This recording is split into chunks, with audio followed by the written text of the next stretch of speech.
অবশেষে সক্রিয় পুলিশ। প্রখ্যাত শিল্পী পার্থ ঘোষ গৌরী ঘোষের বাড়িতে দুষ্কৃতীদের হামলার ঘটনায় জড়িত সন্দেহে ৩ জনকে গ্রেফতার করল পুলিশ। যদিও ঘটনার প্রায় আধ ঘন্টা পর শিল্পীর বাড়িতে আসে পুলিশ।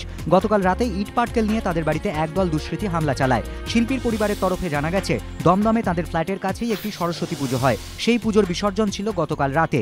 মধ্যরাতে উচ্চগ্রামে বাজনা বাজিয়ে ঠাকুর বিসর্জনের সময় পার্থ ঘোষের ছেলে অয়ন ঘোষ প্রতিবাদ জানালে তার সঙ্গে বচসা হয়। এরপরই মত্ত দুষ্কৃতীরা তাদের বাড়িতে ইট ছুড়ে জানলার কাচ ভেঙে দেয়। বাড়ি থেকে ঢিলছোড়া দূরত্বে দমদম থানা।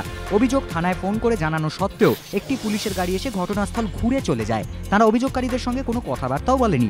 অভিযোগ, পুলিশের গাড়ি ঘুরে চলে যাওয়ার পর আরও ক্ষিপ্ত হয়ে ওঠে দুষ্কৃতীরা দরজা ভেঙে ফেলারও চেষ্টা করে বলে অভিযোগ। অটোর সঙ্গে মোটর চালিত ভ্যানের সংঘর্ষে এক মহিলার মৃত্যু। ঘটনাটি ঘটেছে বাসন্তীর কাছে ভাঙনখালীতে। অটো যাত্রীদের অভিযোগ, অতিরিক্ত যাত্রী নিয়ে তীব্র গতিতে যাচ্ছিল অটোটি। চালককে নিষেধ করা হলেও তিনি কর্ণপাত করেননি। এরপর অন্য একটি অটোকে ওভারটেক করতে গিয়ে নিয়ন্ত্রণ হারিয়ে মোটর চালিত ভ্যানের সঙ্গে সংঘর্ষের ঘটনা ঘটে। ঘটনাস্থলে সীমা ঘোষ নামে এক গৃহবধূর মৃত্যু হয়। অটো চালক পলাতক। ক্রিকেটার থেকে ক্রিকেট প্রশাসক, ফুটবল দলের মালিক, আবার সঞ্চালকও। তিনি রাজনীতিতে আসছেন কিনা তা নিয়েও বেশ কয়েকদিন ধরেই তুমুল চর্চা। এবার কি কলম হাতে নতুন ভূমিকায় দেখা যাবে সৌরভ গঙ্গোপাধ্যায়কে?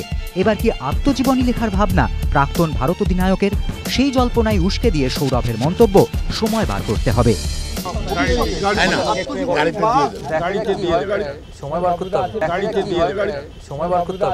বুধবার একটি অনুষ্ঠানে এই মন্তব্য করেন সৌরভ। তবে এড়িয়ে গেলেন রাজনীতিতে যোগদান বিতর্ক।